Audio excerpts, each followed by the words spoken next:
Père, il y aura toujours une autre façon de voir.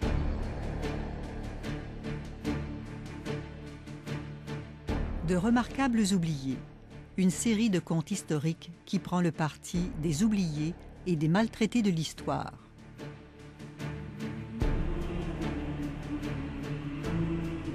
Aujourd'hui, Serge Bouchard raconte Guillaume Couture, menuisier, donné des Jésuites, découvreur, interprète, diplomate et premier colon de Lévis.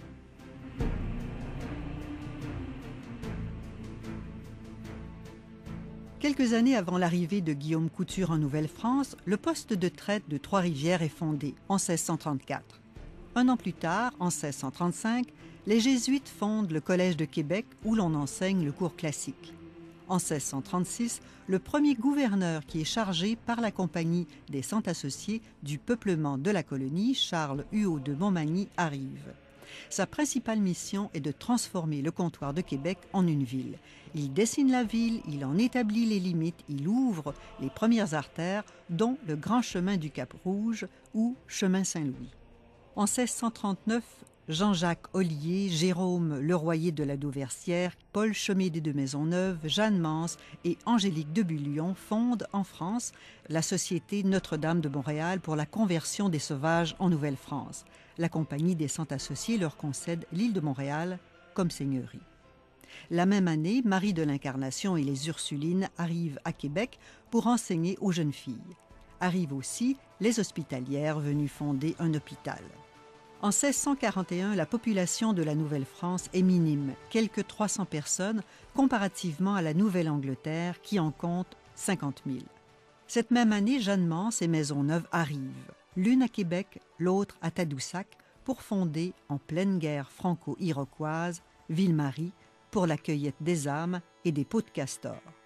C'est dans ce contexte historique que Guillaume Couture débarquera à Québec.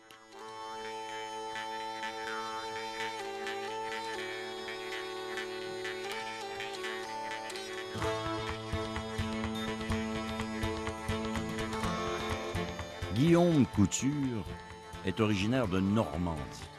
Il est né en 1617. Il est né dans la paroisse de Saint-Godard de Rouen. Il est le fils de Guillaume Couture et de Madeleine Mallet. Nous savons qu'il apprendra à écrire et à lire, ce qui est rare et original pour un homme de sa condition. De son métier, Guillaume Couture est menuisier, charpentier. Il sera recruté en France par des agents de la Compagnie de Jésus. C'est René Goupil qui va convaincre Guillaume Couture de se lancer dans l'aventure américaine.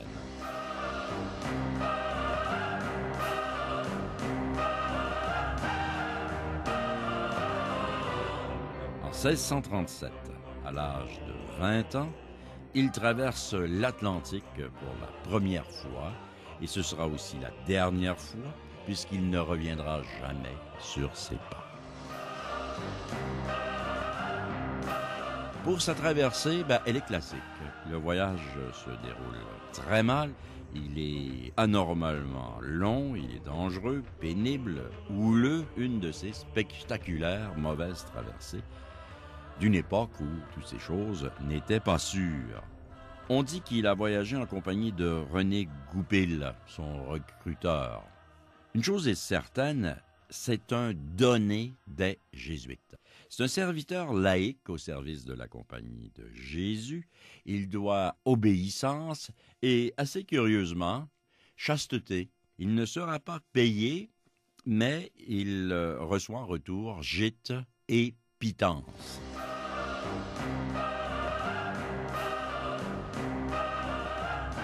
Il quitte une France sans espoir pour un homme de sa condition, c'est-à-dire un homme du peuple et un homme de métier.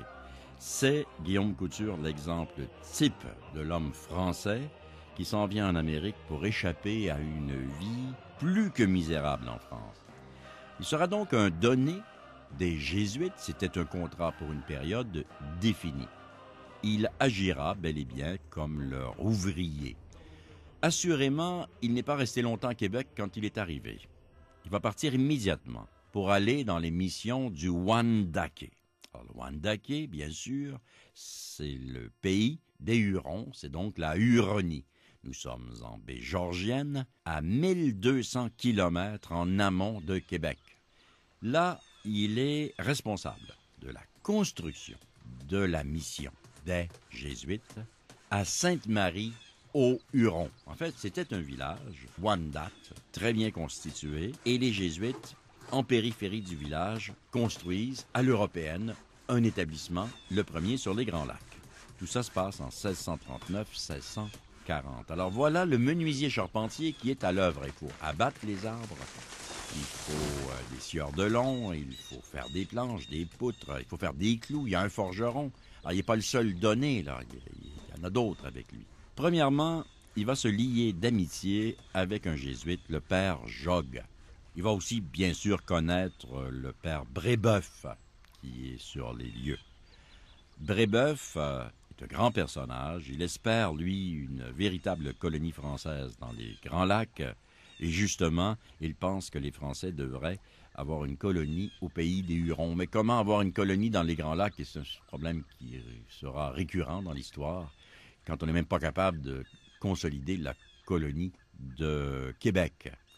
Le projet jésuite, le projet français, qui est un projet des conversions chrétiennes, s'annonce une entreprise impossible. Et Brébeuf est quand même réaliste. C'est un mystique réaliste. Brébeuf sait qu'ils ne vont pas réussir. Il est là depuis presque 10 ans en Huronie, au moment où Guillaume Couture arrive. Il parle la langue huronne. Et il sait que les Hurons ne sont pas des brebis faciles, ne sont pas des naïfs, ce sont des résistants. Ils ne se convertissent pas, et ce malgré les dires un peu publicitaires des relations des Jésuites. Les Hurons ne sont pas chauds à l'idée de devenir catholiques.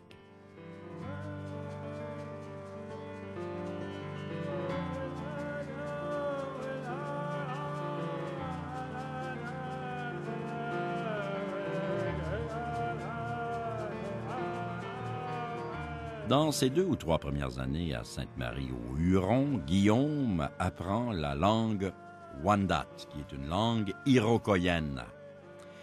Et il analyse, il constate, il comprend que la situation des Jésuites est critique. Il faut se rappeler que nous sommes en 1640. La mort de Champlain est toute récente, 5 ans. Étienne Brûlé, aussi, est mort récemment. Ville-Marie n'est même pas fondée. C'est l'époque du borgne de l'île, le fameux Tessoat. C'est l'époque du guerrier algonquin Piscaret, du sorcier Pigarouiche et autres chefs algonquins qui font la loi en ces régions. Ils font la guerre aux Iroquois le long du fleuve et la rivière des Outaouais. Les Jésuites maintiennent de peine et de misère leur établissement au Wendake. Les Hurons avaient permis du bout des lèvres la construction de la mission. Donc, il n'y a rien de solide là, et il n'y a rien de facile. La guerre avec les 5 nations iroquoises est totale à l'époque de l'arrivée de Guillaume Couture. Elle est d'une violence inouïe. Les risques sont réels. Les 4 nations Wendat Huron, alliées aux Algonquins et aux Français, ces 4 nations hier si fortes, si dominantes, les Attignenonghanak, où Couture se retrouve d'ailleurs, la nation de la corde, les Attignawantan, les Arandaronon et les Taontanrats sont toutes en difficulté.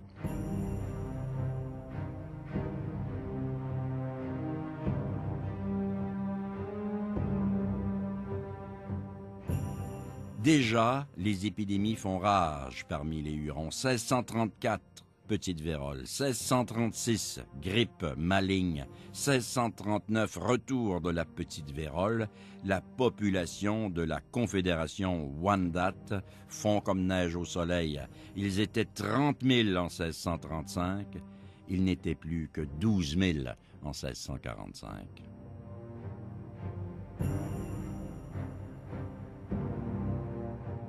Les défaites militaires aux mains des Iroquois armés par les Hollandais de Manat et de Rensselaerwyck, c'est le nom hollandais de Albany, eh bien, les défaites militaires des Hurons se multiplient. Donc, les Wendat Hurons que Guillaume Couture rencontre, observe, admire et étudie sont membres d'une nation fière qui vit ses dernières années d'existence en leur pays.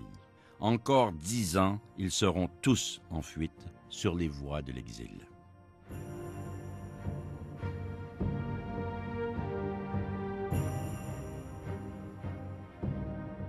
Néanmoins, durant son séjour ouvrier à Sainte-Marie-aux-Hurons, Guillaume apprend l'univers Huron, justement, l'univers Wendat. Il est un observateur des choses concrètes. Il est beaucoup plus concret que les pères jésuites. Il s'intéresse à l'organisation du travail, à l'organisation sociale, au savoir pratique, comment on fait la culture, comment on récolte, comment on stocke le maïs, comment on construit les maisons, enfin, des choses pratiques.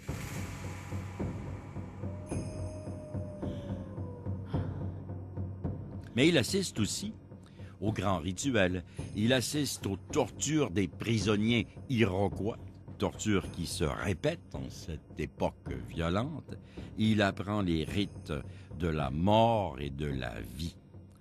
Lentement, Guillaume Couture devient un initié, un familier de la culture Wendat qui est iroquoienne, comme on sait. Mais surtout, il se sent bien dans ce monde.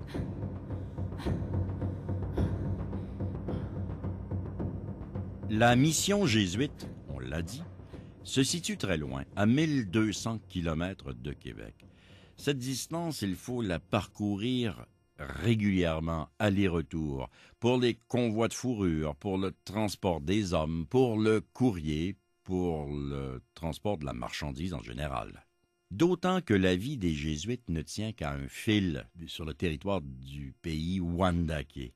Les Iroquois menacent, certes, constamment sur la route, mais les Hurons eux-mêmes commencent à penser à cette époque que les robes noires sont aux sources mêmes de leur maladie, c'est-à-dire aux sources sorcières de leur malheur.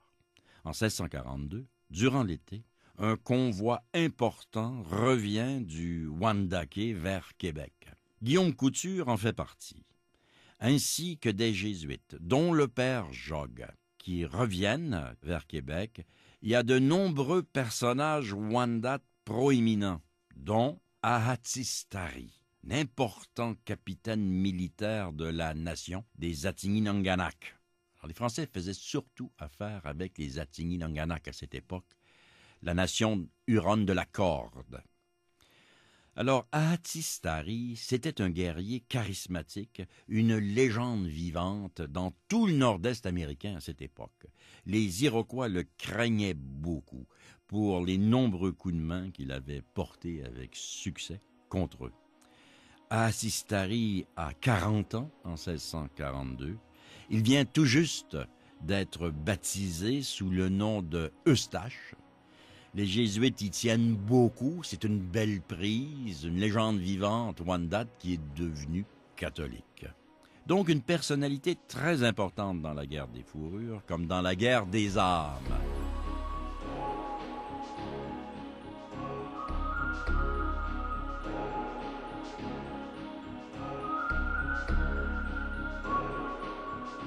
La flottille de canaux passe devant l'île de Montréal, qui depuis l'époque du Hochelaga des Iroquoiens du Saint-Laurent, en 1535-1540, l'époque de Jacques Cartier, eh bien depuis, c'est une île déserte en raison de la situation dangereuse de l'île, au confluent des guerres entre les nations amérindiennes.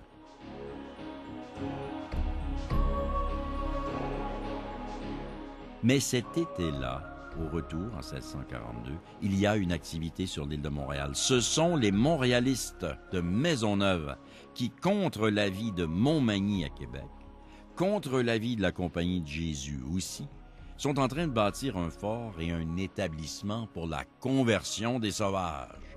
Alors, il faut comprendre ici que ce sont des concurrents dans la course aux âmes. Et nous savons que la Compagnie de Jésus n'aimait pas la compétition.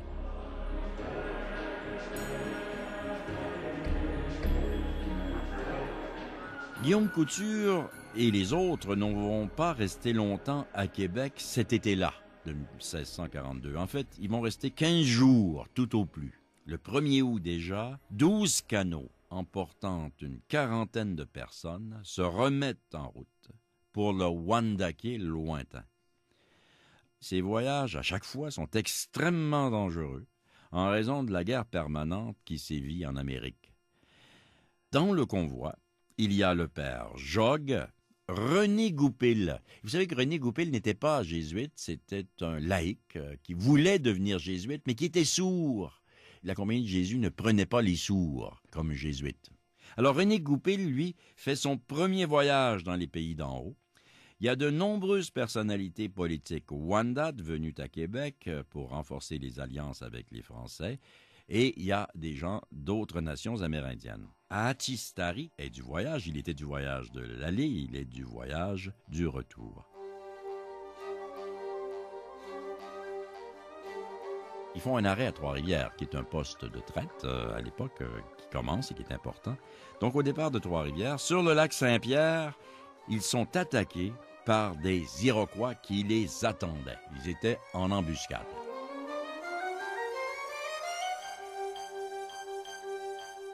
En fait, on a l'impression que les Iroquois étaient en embuscade permanente durant ce siècle au lac Saint-Pierre. Les combats sont violents. Les belligérants se dispersent dans toutes les directions. Les morts sont nombreux, mais à la fin, les Iroquois vont sortir vainqueurs de cet engagement. Le père Jogues est fait prisonnier, Goupil aussi, ainsi qu'Hatchistari. Guillaume Couture, lui, a réussi à s'enfuir, mais il revient sur les lieux, en quête du jésuite Jogues et son ami. Il veut le secourir. Mal lui en prit. Il est découvert par les Iroquois. Alors il y aura un combat, lui, contre 3 Iroquois. Il va tirer du mousquet. Il va tuer le capitaine de la bande des guerriers Agniers avant d'être capturé finalement. Alors les Agniers vont ramener les prisonniers en Iroquoisie par la rivière des Iroquois, qui est la rivière Richelieu. Et chacun des prisonniers va connaître son destin. À Hatchistari, qui est une prise de choix, les Iroquois sont contents, ils ont pris le plus grand guerrier Wendat, la légende qu'ils redoutaient tant, ils l'ont comme prisonnier. Alors lui, à Hatchistari, il va être torturé, selon la tradition, et brûlé vif.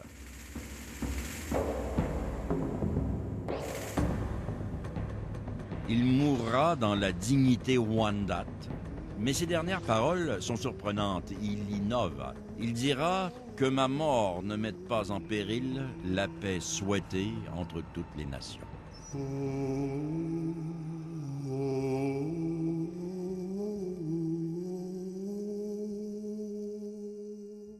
René Goupil, lui, sera tué quelques semaines plus tard, en fait en septembre. On va lui planter une hache dans le crâne pour avoir fait le signe de croix sur la tête d'un bambin. Alors, les Iroquois détestaient le signe de la croix. Ils croyaient que le signe de la croix était un acte puissant de sorcellerie maléfique. Quant au père Jogues, les Iroquois le gardent comme prisonnier otage dans l'espoir de négocier quelque chose avec les Français. Ils pensent que le père Jogues est un otage précieux. Guillaume Couture, lui, il est adopté. On décide d'en faire un Iroquois, comme le sera Radisson quelques années plus tard. Et de la même manière en plus. Une veuve le prend comme fils et il remplace le capitaine qu'il a lui-même tué. Mais selon la tradition, avant d'être récupéré dans le monde Agnier, Guillaume Couture va subir la torture. Il va recevoir moult bastonnades publiques. On va tenter de lui couper les doigts, on va lui arracher les ongles, enfin, la totale est la classique. Il va survivre, bien sûr, on va le soigner ensuite, et il devient Iroquois.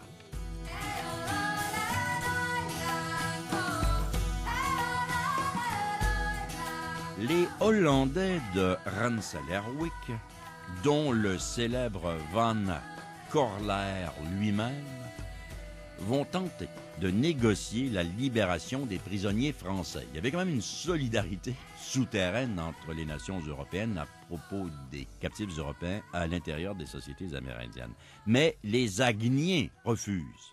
Cependant, avec la complicité des Hollandais, le père Jog va réussir à s'évader.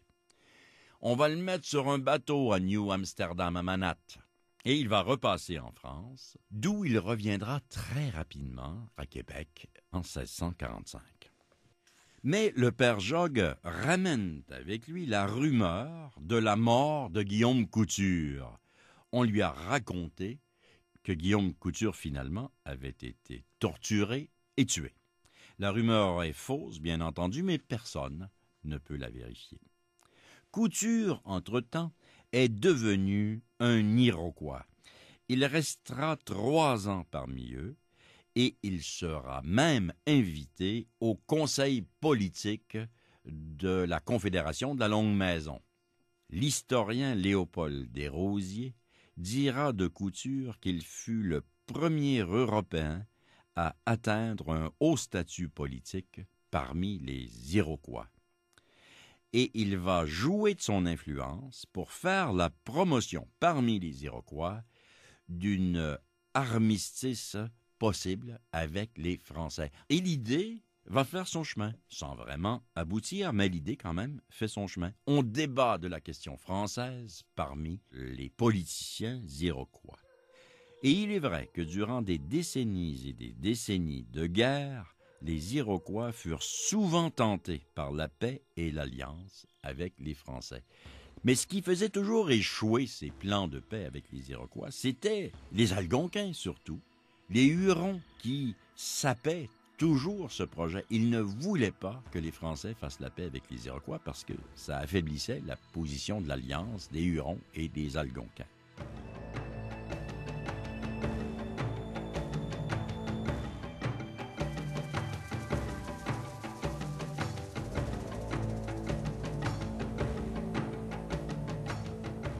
Néanmoins, Guillaume Couture, qu'on croyait mort, réapparaît à Trois-Rivières en 1645. Mais il réapparaît comme un fantôme, c'est pas croyable, c'est un Agnier parmi les Agniers. C'est un Iroquois qui se présente à Trois-Rivières et il est dans une délégation et on vient faire des pourparlers de paix. Guillaume Couture est vêtu comme un chef iroquois, il parle comme eux, il accompagne le célèbre Kiotsaeton, qui est un grand chef parmi les Agniers Mohawks et dont l'éloquence fut toujours reconnue.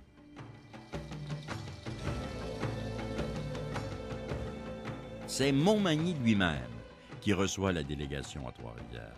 La réception diplomatique sera faste, spectaculaire et française. Et Guillaume Couture, imaginez-vous, le menuisier devenu iroquois, il se retrouve au cœur des pourparlers en tant que chef iroquois d'une part, mais truchement de l'autre. Il traduit avec subtilité et précision les discours agniers aux Français, car il entend parfaitement la langue. Et il traduit aux chefs agniers la rhétorique française précieuse et tordue de Montmagny. En 1645, à la conférence de Trois-Rivières, on tient une entente de principe. Les Agniers vont devoir faire accepter cette entente par leur conseil politique de la Longue Maison. Ils vont donc s'en retourner en Iroquoisie et Couture s'en retourne avec eux. Les Français ont bien reconnu Guillaume Couture, mais ils n'en croient pas leurs yeux. C'est un Couture iroquois qu'ils ont devant eux. Et en plus, mine de rien, ils s'en retournent avec eux parce qu'ils trouvent que c'est important d'aller à la Confédération pour soumettre l'entente de principe. Les Français ne comprennent pas. Et la délégation iroquoise va revenir plusieurs mois plus tard. Ils vont confirmer le traité de paix, mais ils mettent une condition. Il faut que les Algonquins, les Wendat, le signent aussi. Or, ceci est difficile. Ces dernières nations, on l'a dit, ne voient pas d'un bon œil l'arrivée des Iroquois dans les alliances franco-amérindiennes. Elles savent aussi qu'une paix avec les Agniers ne garantit pas la paix avec les autres nations iroquoises. Ce sont les Oneyoutes, les Cayugas, les Onondagas et les dangereux Tsonontoines qui sont en face des Wendat au lac Huron. Donc c'est une affaire qui est complexe, extrêmement difficile à régler. C'est Guillaume Couture qui va se charger de toute cette question. Il se fait diplomate sur le terrain. Alors le voilà qui part en ambassade vers l'ouest, auprès des Algonquins. Il va se rendre au Wendake, il fait des réunions politiques, il se désarme pour les convaincre.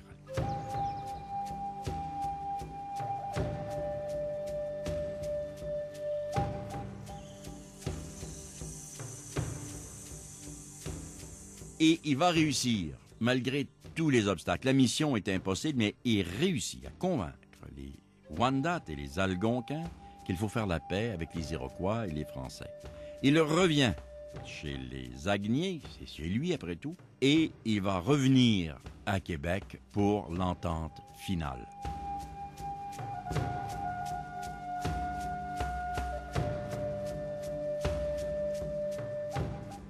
C'est un grand épisode de la paix de 1645. Guillaume Couture en est l'artisan réel sur le terrain. On doit cette entente historique à un menuisier, un homme du peuple, un adopté iroquois qui parlait algonquin, huron et agnier couramment. Un homme qui pouvait seul se déplacer sur le territoire. Il connaissait les subtilités culturelles propres à chaque nation. Un homme de 29 ans, sans titre, voire sans mandat, plein de ressources mentales et physiques, qui souhaitait seulement que la guerre prenne fin et que le commerce puisse prospérer entre les peuples d'Amérique.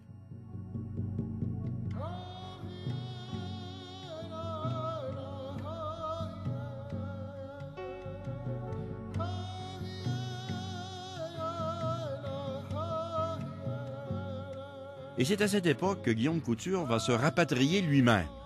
Il décide de revenir à Québec parmi les Français de Nouvelle-France. Ce sont les années où il va demander aux Jésuites d'être libérés de son engagement de donner. Il veut vraiment voler de ses propres ailes. Il est probable, dit-on, qu'il a voulu se marier à une Iroquoise. Mais ce projet, semble-t-il, n'a pas eu de suite. Et la paix qu'il a négociée si difficilement, elle ne va pas durer. Et l'histoire va s'en aller dans un tout autre sens, un sens cauchemardesque. Car en octobre 1646, le père Jogues, revenu sur le terrain de l'évangélisation suicidaire, le père Jogues est tué par les Iroquois.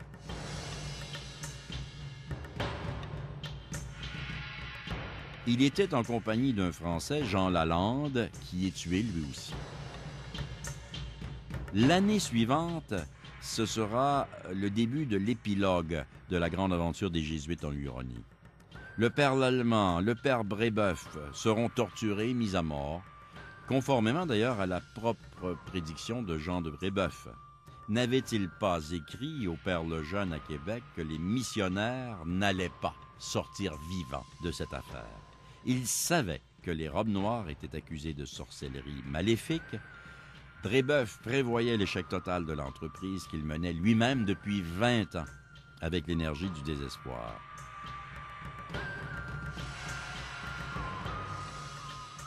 Parmi ces tortionnaires, d'ailleurs, il y a des Wendat et des Algonquins captifs des Iroquois, mais adoptés par eux.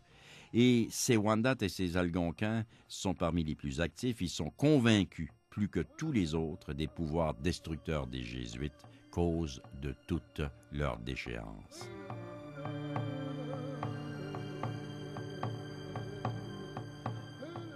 Jusqu'en 1650, c'est l'effondrement tragique du Wendake. La guerre se poursuit de trêve en trêve, elle se poursuivra encore pendant 50 ans. Donc cette paix de 1645-46 n'a pas survécu. Les Wendat ont tout perdu. La guerre, la santé, ils ont perdu leur pays. Ils seront désormais des réfugiés errants. Les grands Algonquins de l'Outaouais sont aussi malades, vaincus. pulvérisé en 1650. Malgré tout et au milieu de toutes les tourmentes, Guillaume Couture repart en ambassade en 1647 pour tenter encore une fois l'impossible.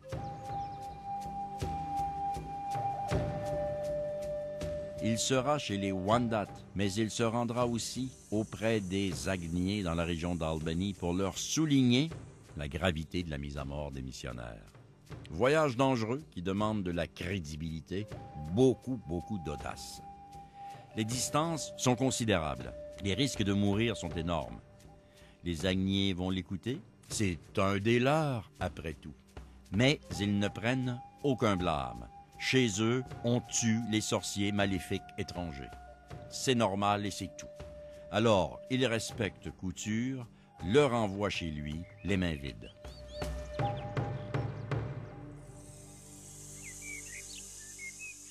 De retour à Québec cette même année, Guillaume Couture, de guerre lasse, veut réorienter sa vie.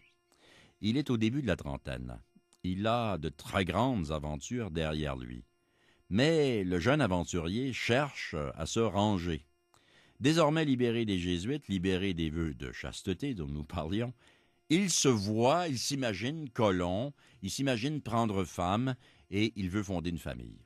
En face de Québec, il y a une seigneurie, la seigneurie dite de Lauzon. Elle avait été concédée en 1636 à Jean de Lauzon, premier directeur de la Compagnie des 100 associés. Mais depuis 10 ans, rien ne se passait de ce côté du fleuve. Pas de censitaire, pas de concession, aucun défrichage, aucune activité. C'est que le lieu n'était pas sûr, compte tenu des incursions iroquoises.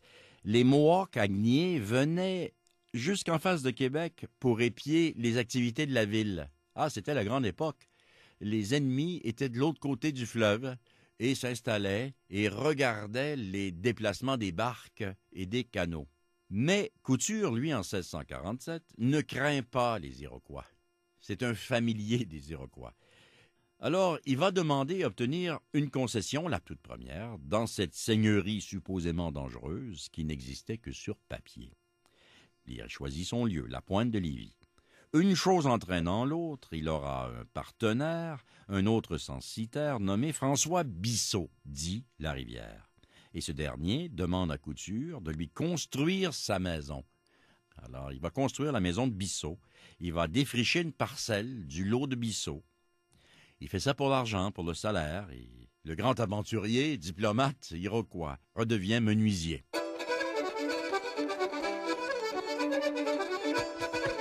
Guillaume Couture, d'ailleurs, était apparemment un excellent menuisier, ce qui le rendait précieux dans ce domaine. Il défriche bien, il fait du beau bois de charpente, il construit la maison de Bissot, il va construire sa maison. Mais quand il construisait avec art, architecture, souci de création. Il mettait des enjolivures. C'était beau, une belle maison. Il construisait bien. Alors, il y a Bissot, il y a Couture, et il y a les Jésuites, dont on ne sait plus très bien si c'est eux, les Jésuites, qui collent à Couture, ou si c'est Couture qui colle aux Jésuites. Mais Couture s'établissant à Lévis, voici que les Jésuites établissent une mission à Lévis, à côté, tout juste voisin de Guillaume Couture. Cette mission, c'est pour les Malécites des Appalaches sur la rive sud du fleuve. Alors, les Jésuites s'accrochent à la présence du bon Couture, comme ils disent, et ils s'installent non loin de lui. À cette époque aussi, Couture a des intérêts dans le bourg de Québec. Il a un lot dans la basse ville. Il veut être colon, il est menuisier, censitaire, mais il garde un œil sur le commerce et il est très intéressé par la traite des fourrures. Il va être associé à la nouvelle compagnie des habitants et il fréquente les commerçants de Québec. Il connaît les truchements, les interprètes comme lui, les ensauvagés comme lui. Et il connaît très bien le dénommé Olivier le Tardif. Et en 1648, il va faire la connaissance de Anne Aymard, qui est la belle-sœur de Le Tardif. Il va la demander en mariage, il va l'épouser en 1649 dans sa maison de Lévis. Désormais, Guillaume Couture peut fonder une famille. Il a 32 ans et une famille, il va fonder puisqu'il aura une dizaine d'enfants.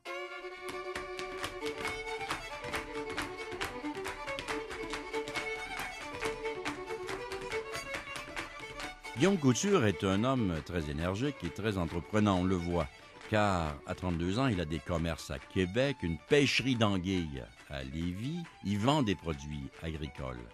On le dit de caractère très difficile, de commerce difficile, on le dit chicanier. Il aura d'ailleurs plusieurs conflits mineurs, des chicanes de clôture avec son voisin Bissot. En fait, il se chicane avec tout le monde, un peu à la manière des colons de l'époque. Et pendant longtemps, des colons français de la Nouvelle-France qui n'arrêtaient pas de se poursuivre les uns les autres devant le juge. Et lui, c'est un champion. Il est toujours en train de se chicaner. D'une certaine manière, Guillaume Couture ressemble beaucoup à Chouard Desgroseilliers. C'est un personnage important localement, à qui on se réfère de rechef quand il est question d'affaires iroquoises. C'est curieux, c'est un chicanier, mais il est diplomate. Mais ça ne marchera pas trop, ces histoires de se ranger. Il est un peu jeune, il est trop précieux, il a trop d'expérience. En 1657, il va refaire des voyages dans les pays d'en haut. Il va aller chez les Onondagas iroquois notamment. Les Jésuites y établissent une mission parmi les Iroquois. Ils ont besoin d'un interprète. Ils ont surtout besoin d'un homme crédible et compétent pour transiger avec les Onondagas. Les Onondagas, qui est la nation iroquoise du centre de l'Iroquoisie, celle qui garde le feu central dans la Confédération de la Longue Maison. Voilà donc que Guillaume Couture reprend du service en terre iroquoise, il se refait diplomate et il refera des voyages lorsque les Wendat chrétiens réfugiés à Québec envisageront de retourner dans leur pays d'origine, un projet qui va avorter, mais Guillaume Couture va s'y investir aussi beaucoup. Alors vous voyez, à cette époque, durant cette décennie, il est diplomate, il fait des allers-retours dans les pays d'en haut pour que les projets français fonctionnent.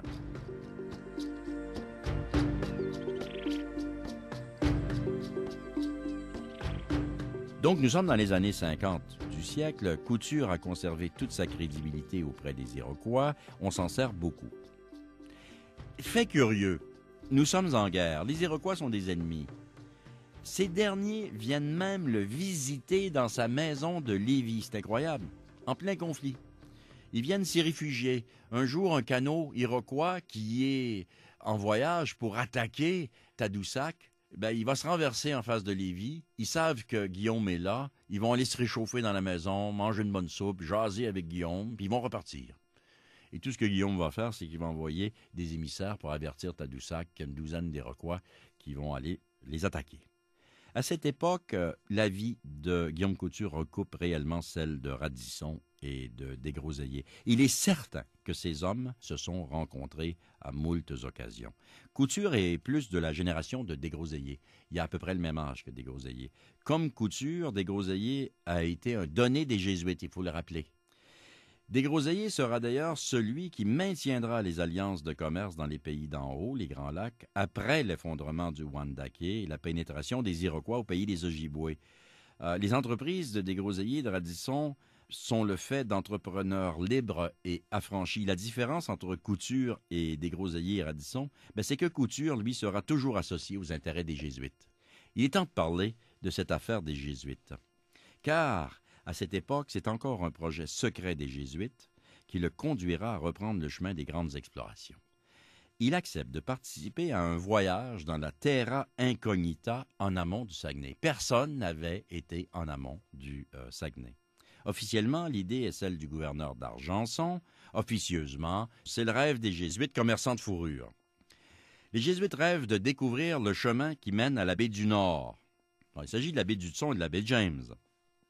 Le navigateur Hudson, en 1610, l'avait reconnu. Le navigateur James, en 1634, l'avait reconnu, mais ils étaient allés à la baie d'Hudson et à la baie James par la voie maritime. Les Jésuites savaient qu'il y avait du castor et des âmes dans ces régions. Encore fallait-il trouver le chemin à partir du Saint-Laurent. Ce chemin, la voie royale, c'était le Saguenay. Il fallait traverser le partage de la ligne des eaux et se retrouver de l'autre côté, le versant de la baie. Mais personne n'avait jamais fait cette route, hormis les Inuits, les Cris, les Atikamekw et les Algonquins abitiviens. Le gouverneur d'Argenson autorise une expédition française en 1661. C'est pas un hasard, 2 jésuites vont la diriger, les pères Dablon et Druyette. Guillaume Couture va donc joindre le groupe qui emporte aussi un dénommé François Pelletier et un autre Français, Denis Guyon. Mais ce sont les Inuits qui les guident et ce sont eux qui vont mener l'expédition en vérité.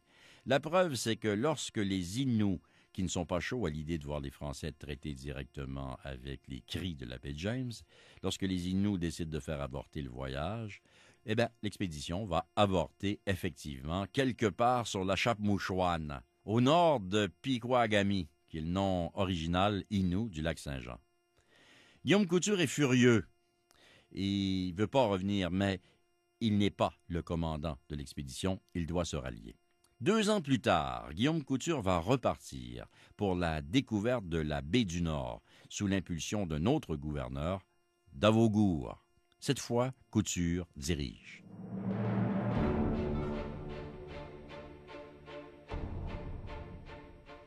Alors imaginez, c'est toute une expédition. 40 canots, conduits par des Inuits.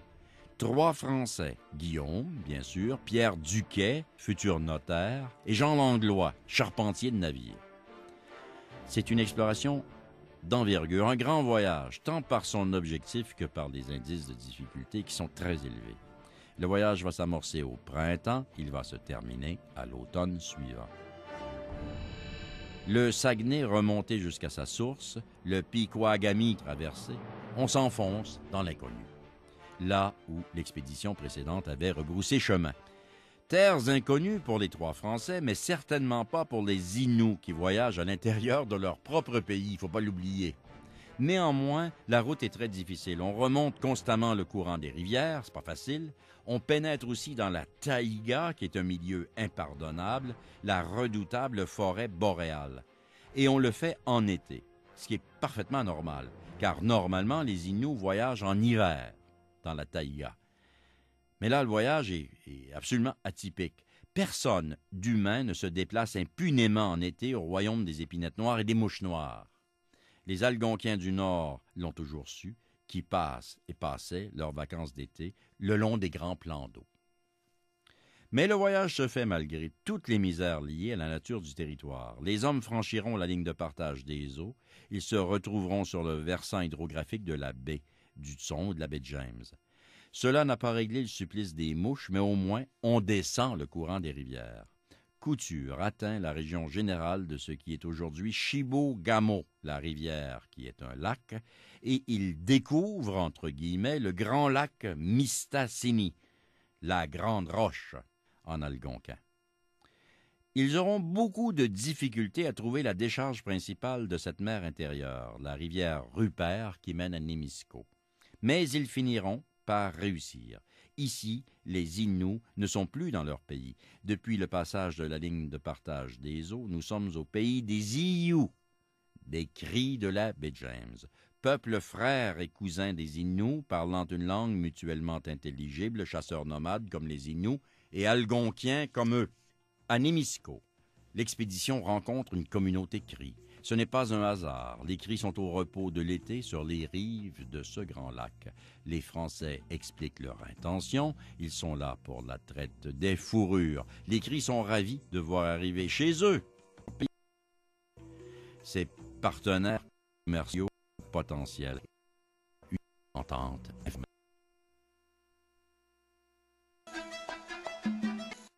À l'âge de 50 ans, ça rentre à la maison. De cultiver la terre, de vendre les choses, en fait, de s'occuper des bâtiments, il faisait tout. Mais il n'avait jamais été payé. Et là, il réclame à Guillaume Couture son salaire de plusieurs années. C'est une somme considérable. Et là, on apprend, d'abord que Guillaume Couture est un mauvais caractère, et ça va finir devant les tribunaux. Mais on apprend aussi que Guillaume Couture, malgré tout, n'est pas riche. Il n'a pas l'argent. Il n'y a pas de liquidité. C'est un homme qui est très actif, qui est très connu, qui va partout, qui va à gauche, qui va à droite, mais il ne s'est pas enrichi, malgré tout. Mais sa vie, à partir de cette époque, sera celle d'un colon influent dans son village, mais d'un colon tranquille. Il sera juge sénéchal, il sera chef de la milice, il sera de toutes les affaires villageoises, du développement de la communauté de Lévis. Lui qui avait arpenté tant d'espace, qui avait tant parcouru de distance et qui s'était trouvé au cœur des plus grands enjeux politiques aux premières loges de l'histoire de l'Amérique franco-amérindienne, il menait désormais une vie de retraités, chicanier, il se disputait avec les marguilliers, il se disputait avec son voisin, il chipotait pour les cochons qui passaient dans son jardin. On a dans les archives toutes sortes de références aux activités et il s'obsédait de petits détails.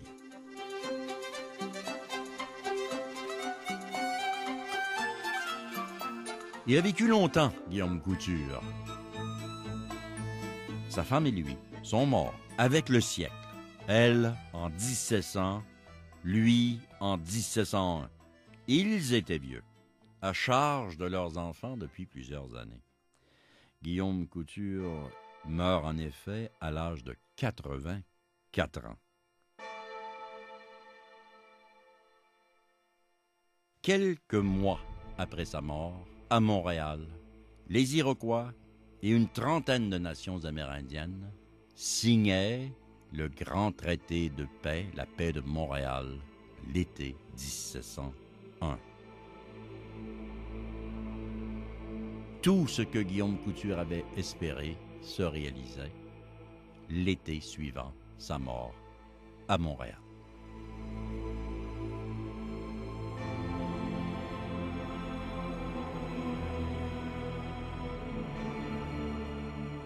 Guillaume Couture, un autre remarquable oublié, dont la vie fut beaucoup plus intense et significative que celle de bien des gouverneurs, monseigneurs, généraux et intendants. Cela donne à réfléchir encore une fois. Un homme du peuple, un menuisier, à l'origine un Normand vigoureux, serviteur des Jésuites dans leurs folles entreprises américaines parmi les Wendat. Adopté Iroquois qui assista au conseil de la Longue Maison où il avait droit de parole. Fait unique et remarquable en soi. Diplomate, infatigable émissaire, truchement et interprète, passeur de culture, entre la française, l'iroquoienne et l'algonquienne, alter ego de dégroseillier, survivant des entreprises les plus risquées, les plus dangereuses. Explorateur de la taïga, à la baie James, au Labrador, commerçant de fourrure, coureur des bois, premier colon à Lévis, bâtisseur, défricheur, entrepreneur. Le père de la lignée de tous les Coutures d'Amérique. Il se range parmi les grands personnages historiques de l'histoire de l'Amérique, au panthéon des coureurs d'espace, des négociateurs de culture, avec les Radisson, les Joliette, les Nicolas Perrault de ce monde. Iroquois, Algonquins, nouveaux Français d'une Nouvelle-France qui auraient pu être grandes si la France précieuse avait mieux reconnu la beauté de ses vrais visages.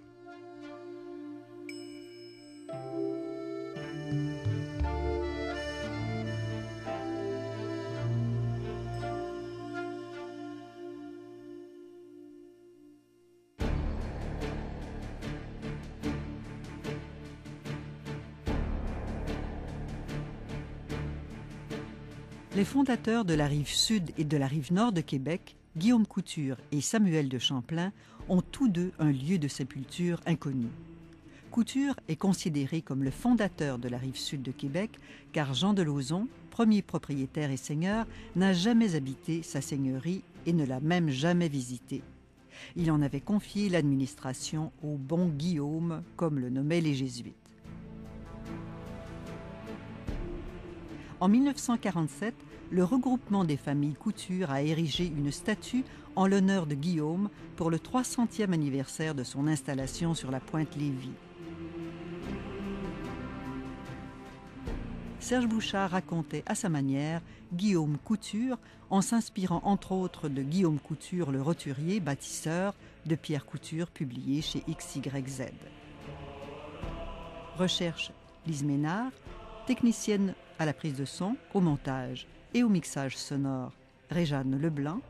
Choix et scénarisation musicale, présentation et réalisation, Rachel Verdon. De Remarquables oubliés est une idée originale de Serge Bouchard et Rachel Verdon.